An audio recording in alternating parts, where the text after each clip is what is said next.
And to close the conference and to give some closing remarks, a view on the whole conference, it's my honor to give the word to Professor Timothy Garton-Nash.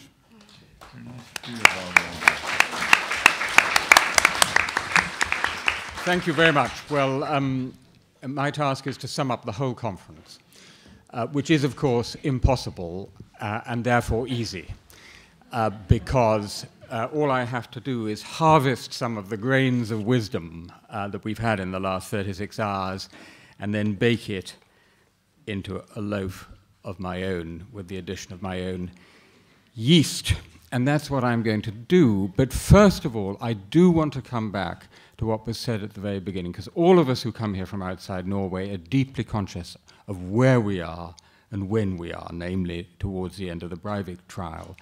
There was in that trial some incredibly moving testimony from relatives of the victims.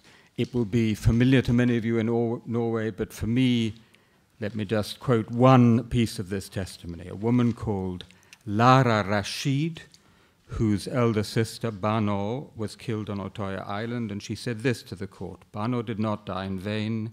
She died for the multicultural Norway. The funeral gave me motivation, the multicultural Norway that I'm so proud of. It showed me that he, Breivik, had failed." That is immensely moving and immensely powerful, and the context of this conference, but I mention it also because of what I'm about to say, which is that yesterday I was reminded of T.S. Eliot's famous Prufrock poem, which talks about the streets that lead you to an overwhelming question. Oh, do not ask, what is it? Let us go and make our visit. We almost got there, but we got there today, to the overwhelming question. And that overwhelming question is, if the concept of multiculturalism did not exist, would it be necessary to invent it? Or if you want to start from the other end, given the miserable confusion into which this concept has fallen over the last 30 years, and so many speakers have pointed this out, would it not be better to put it out of its misery? That would be painful for a number of academic careers, but perhaps that's the price that even an open society is prepared to pay. The confusion of the description of a complex social reality, of not just policy but policies, and of a normative theory, sometimes an ideology. The fact that in every different European country it means something slightly different, even in different cities. I was recently on a group chaired by Joschka Fischer for the Council of Europe, talking about this issue. We were people from 9 countries. We concluded we could not use the term because it meant different things in each of our countries. Moreover, as has been pointed out, it carries some illiberal baggage from its very origins. So if you're going to use it, you have to add a paragraph or two saying what you mean and what you don't mean, and how liberal what you mean is. I would submit that a concept where every time you use it, you have to add a couple of paragraphs explaining what you don't and don't mean is not the most useful concept. Now, the chair helpfully asked, don't we need another ism? Well, it's always a good deed when an ism becomes a wasm. But there is an ism we do still need, and that is liberalism, properly understood with a small l, in the classic sense.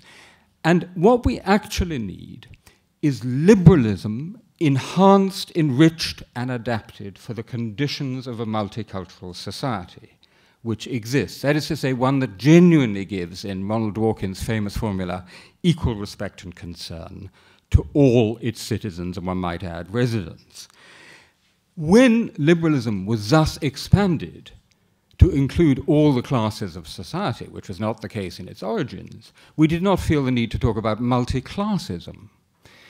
When it was expanded, at least in theory, to include people of all color, we did not feel the need to talk about multicolorism.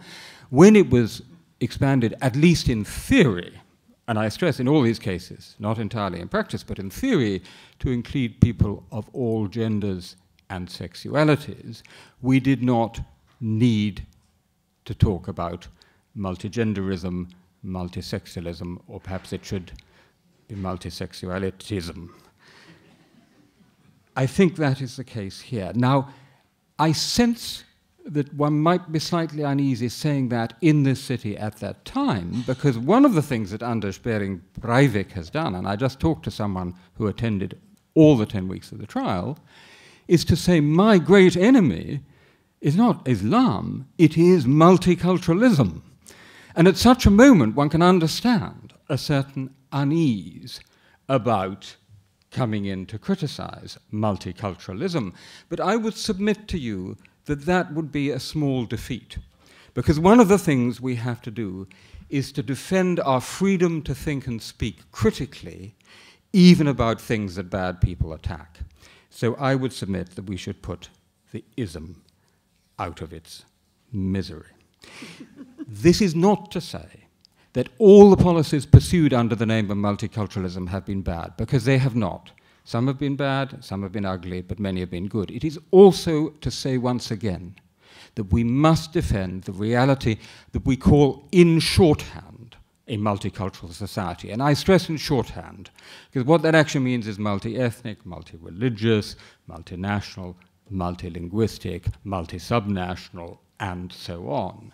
But let's accept for the moment the shorthand of multicultural, while adding that it embraces multiple identities in single individuals. And a city like London is full of Romeo and Juliets, and Fatimas and Patricks who have successfully crossed the line, who produced hybridity, everyday cosmopolitanism, and that too we are defending.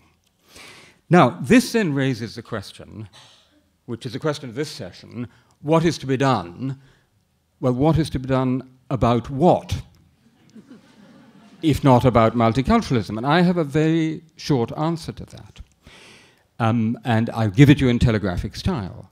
It is the challenge of combining freedom and diversity. I do not mean by that that these are two values of the first order. I think the notion in the way we would talk, for example, about freedom and equality, or justice and peace, I think the notion of diversity as a value, particularly a first order value, is highly problematic. It means freedom protected, but also perhaps deepened and enhanced in the spirit Christopher de Beleg just suggested, in the face of rapidly increasing diversity. That, I think, is the essence of the challenge before us. It is in Western Europe mainly a challenge as a result of relatively recent migration. Can I just remind you that that is not the only challenge of diversity we face?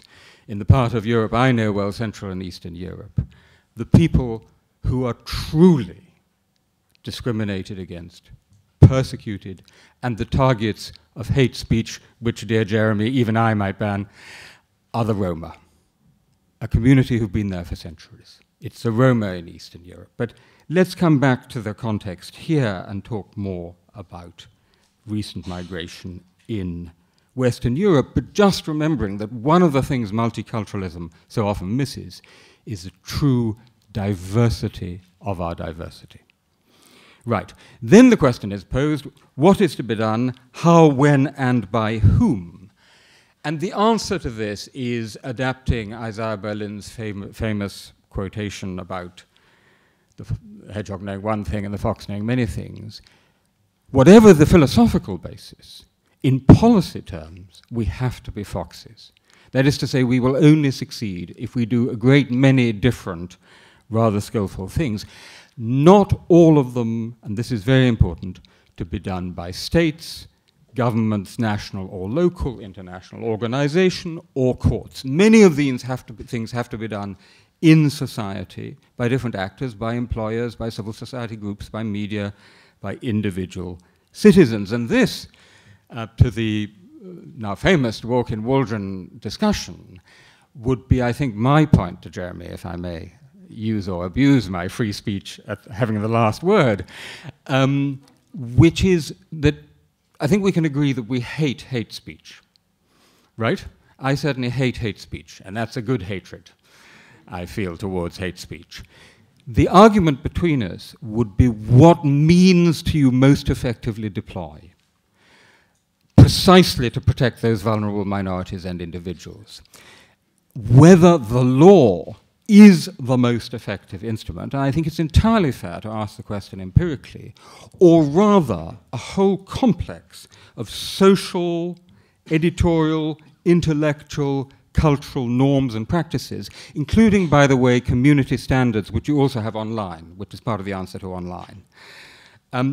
My answer is, so far as I can see, the latter. If I look at the actual impact on British society of this rather confused and inconsistent hate speech legislation and compare it with the impact of one set of norms, namely the BBC's editorial guidelines, I have no question in my mind which has been more effective in achieving our common goals, done, notice, without any significant chilling effect. Because if people want to go and speak otherwise, they can go and do it somewhere else. So that would be the broader point. Now let me come to the detail. Pulling together various threads from the conference, I want to talk about two areas and two sets of qualities. And I want just to underline what someone said, that I do believe that lessons have been learned and are being learned in Europe, specifically, over the last decade in particular, decade to 15 years. There are actually very significant improvements after the huge mistakes of massive neglect with the first wave of Gastarbeiter-type immigration, then the swing of the pendulum all the back to an illiberal version of multiculturalism, and then the swing back to an intolerant monoculturalism. We are gradually feeling our way to, I think, a more judicious and liberal mix of freedom and diversity, and let me name the two areas and then the qualities. Firstly, we have to speak about immigration. In theory, it may be the case that we should have unlimited immigration. That may seem like a liberal thought. In practice, I have absolutely no doubt that not only is it not illiberal to say that immigration should be carefully controlled and managed, uncontrolled immigration would very rapidly be the end of a liberal society as we know it. I think that is an empirical statement. It would tear our societies apart. We've already seen the levels of immigration we've had, how much intolerance and illiberal sentiment there has been. Of course, the corollary of that is that if you're not going to let so many people in, you have to ask the question about your duty to others, those people in poorer countries who we are not letting in. So that's an important corollary. Let me put that to one side. I think it's perfectly plausible to argue, and not illiberal, that in at least some West European countries, we have had perhaps somewhat too much, not carefully enough managed immigration over the last 30 years, but certainly too little done to include and integrate and make full citizens those we did less in. Arguably, we might have let slightly less people in, but done a hell of a lot more to integrate them properly, because what goes with the immigration, which of course we need, is the absolute imperative of integration, of inclusion. And this applies not just to the first generation, but perhaps above all to the second and third generation, because it is precisely in the second and third generation that you have people who are more able to integrate. They have the language, for example, but often less willing, because they are caught between these two homelands, these two cultures, the familiar phenomenon of cultural schizophrenia. And you see these familiar biographies where individuals almost get to the point of feeling at home in a West European country, and then suddenly swing back to extreme radicalization. Siddiq Khan, the London bomber who played cricket the night before he planted the bomb. So it has a crucial context here. This brings me to my second point, and could I perhaps ask for a glass of water? There is one there. Thank you. Which is citizenship and inclusion. And I want to say again, as a conclusion from this continent, I think it is an extremely unhealthy, thank you very much, extremely unhealthy situation where a country, a European country, has a large number of long-term residents who are not citizens of that country. And in Germany, the people who were called Ausländer, foreigners, got up to 10% of the population. Many of them people who'd lived there for 20 or 30 years or indeed been born there. That is a very unhealthy situation. If we are to ask people to obey the laws, then, the point has been made several times, they have a right to have a say in the making of those laws. They may choose not to exercise that right, but they should have the option of so participating. But it's not just a legal process. That's the legal prose. There's also the poetry, which Christopher de Bellaigue talked about wonderfully in terms of the Washington Town Hall. From Wandsworth to Washington. Wandsworth Town Hall citizenship ceremony. I think the poetry of citizenship is important too. But then it's a whole bunch of other areas. It's integration in cities. Many European Muslims, and a study by the Open Society Institute has shown this, have at least as strong an identification with their city as they do with the larger country. A British Muslim says, I'm a Brummie. Birmingham is my country. Ich bin Berliner. I'm an Amsterdamer. Education. I totally agree with Monsieur Badinter.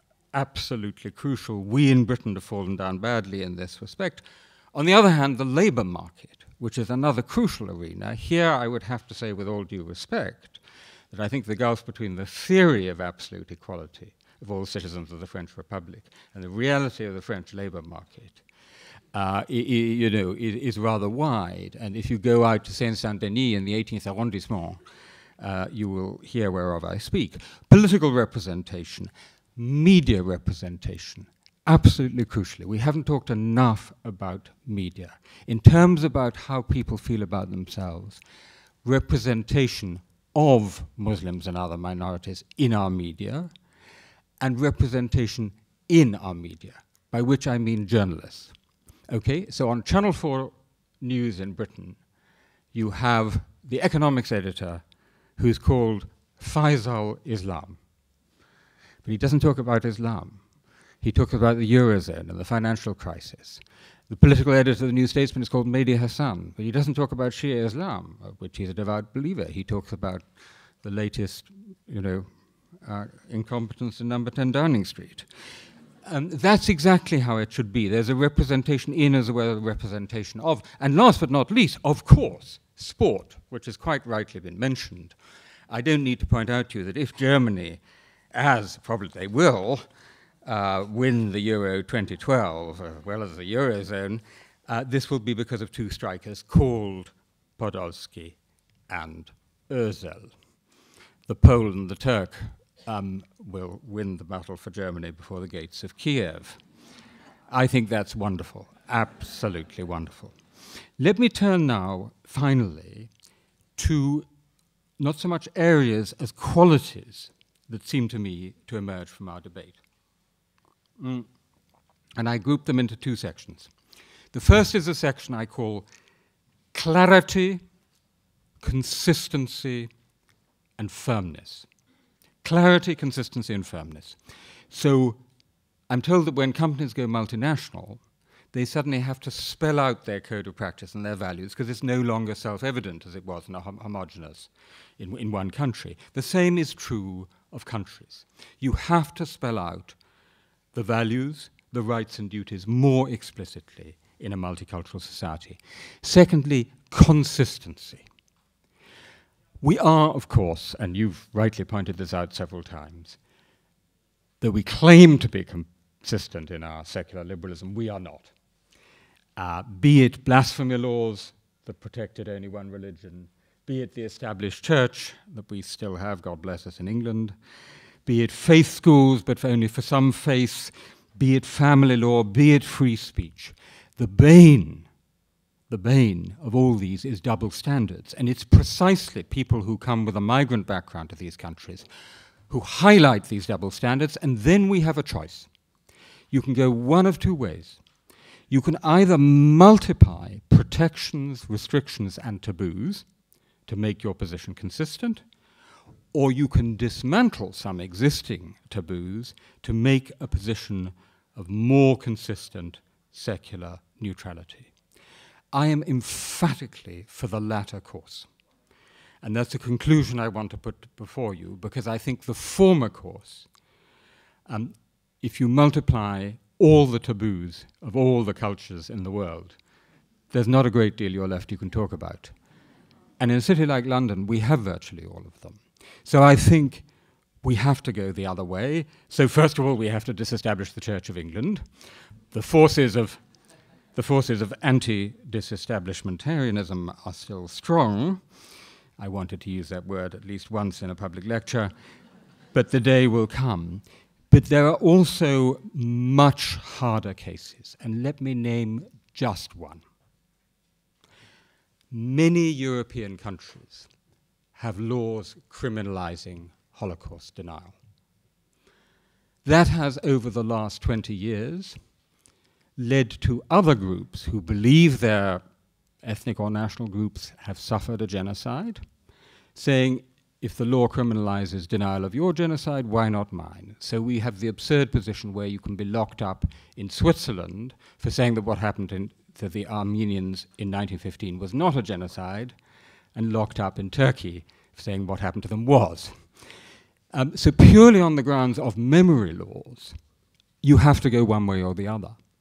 But there's something else that Muslims above all say, and it relates to today's discussion. Apropos the Danish cartoons, they say, so you say in the name of free speech that we should be completely free to publish any caricatures of the Prophet Muhammad, that is to say what we hold most sacred. But what you secular European liberals hold most sacred, that you protect by law, by the criminalization of Holocaust denial. And let me say, just so there is no possible misunderstanding, the memory of the Holocaust is, to me personally, something sacred in a secular sense. But I do not think we can consistently maintain this position. We have to go one way or the other. And therefore, a consequence which many European liberals get very uncomfortable with, but of course is not an issue in the same way in the United States, is that we should dismantle all memory laws. That, however, takes me to the last of my trio of clarity, consistency, and firmness. Having said that, we need firmness, above all, when we face the threat of violence. And so much of our discussion has, one way or another, actually come back to the issue of violence. We have, from Oxford, a big project on free speech. freespeechdebate.com is a website in 13 languages. We've done this, I'm delighted to say, in partnership with the Fritt Ord Foundation. You're all extremely welcome to come onto that site. And we propose 10 draft principles for global free speech, for discussion. And one of them is, Principle 6, let me read it to you. We neither make threats of violence nor accept violent intimidation. Neither make threats of violence nor accept violent intimidation. So both halves are equally important. Because, of course, if, as has happened again and again in Europe over the last 20 years, you yield to violent intimidation, you are, in fact, inciting to violence. You're encouraging others to believe that if they shout loud enough and threaten violence enough, they will succeed, which again and again they have done. In the American literature, we talk of the heckler's veto. What we have here is the assassin's veto. Jutta Clausen has just talked very eloquently about that in the case of the Danish cartoons and the Yale University Press. By the way, it's not just about Muslims. The British police told a theatre that was putting on a critical play about the British Sikh community called Beshti, they told the theatre to take it off. They didn't protect the theatre against the demonstrators. They told the theatre to take it off. Your story from Bonn, Jutta, is another classic example. So there are jihadis out there with knives, and there's pornofreies Nordrhein-Westfalen, one of the great names of the world's NGOs, holding up cartoons of the Danish cartoons. Yeah, they go after the guys with knives, but by your account, they also go after the people sharing the placards. There's actually a 19th century English court case which marvelously illustrates this mistake. It is a case in a small British town where the Salvation Army were doing what the Salvation Army do. And an organization called, I did not make this up, the Skeleton Army disrupted this activity. And the British police, like the Bonn police or the British police in the case of Beshti, arrested the Salvation Army because they were provoking violence. This was struck down by the English court on the self-evident grounds that you have to arrest the people who are actually threatening violence, not the people whose expression may be seen to be provoking it. So the rule for our time is go after the skeleton armies, not the Salvation Army. I want also to stress, and again this comes back to the great Dworkin-Waldron debate, that this is an area for the law and its enforcement agencies. Here, if anyway, the state with its monopoly of legitimate violence should intervene. But it is also an area of social solidarity. And violent intimidation will not be faced down unless there is also social solidarity. Maybe not the Spartacus moment, wouldn't go quite that far, but certainly social solidarity, which has not always been the case. But it's also contextual. So much of this depends on context. So if I may just go briefly again to the free speech discussion.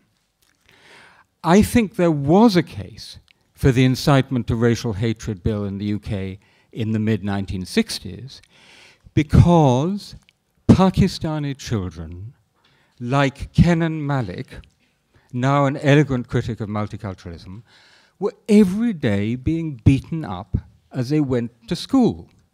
There was a context of everyday violence, which possibly that law helped to damp down.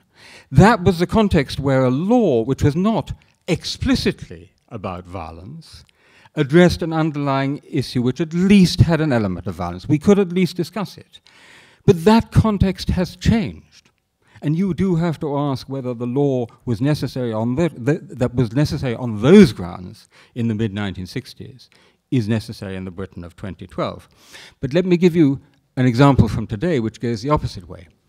I have on the site an interview with Mark Thompson, the Director General of the BBC, who explained why they aired a satirical television opera called Jerry Springer the Opera, which showed Jesus Christ very offensively as a baby in nappies. And I said to him, but Mark, you would never have done, the BBC would never have done anything equally satirical about the Prophet Muhammad. And he visibly gulps on video. Yes, he says, that's true. And then he justifies it, and justifies it quite interestingly, not just in terms of the threat of violence, but also in terms of vulnerable minorities. To this, there followed a wave of protest, including a commentary in The Spectator, wonderfully entitled, "Should Christians Kill Mark Thompson?" Now, there are places where that would be pretty serious for Mark Thompson, right? Let alone if it had another religion and another figure in the sentence. But it's only The Spectator, and it's only England, so we know it's just a bad joke. So there you have two contrasting contexts, right, 45 years apart. But the question is, which context would you rather be in? The context in which even expression that is not explicitly inciting to violence or threatening violence has a strong undertone of violence because of context, or the context in which even speech which is explicitly inciting to violence, should Christians kill Mark Thompson, can be taken on the shoulder as a joke. I rest my case. Now, my final quality, and I know the time presses and it's been a long day, so, and I've just been told I've used 30 minutes, so I will draw swiftly to a close, but I do want to say this last thing, which is the fourth and decisive quality we need to confront this challenge is what I would call, after John Locke, liberality, a certain generosity of spirit, a willingness to go to the extra kilometre, indeed the extra mile, for people who may not be so much at home in our countries as other. And this involves a generous, imaginative sympathy and an ability to get into the very different experience of the other, be they from whatever minority. It includes what J.S. Mill called many-sidedness. Now, the specialists of this are, of course, writers, and we're talking in the House of Literature.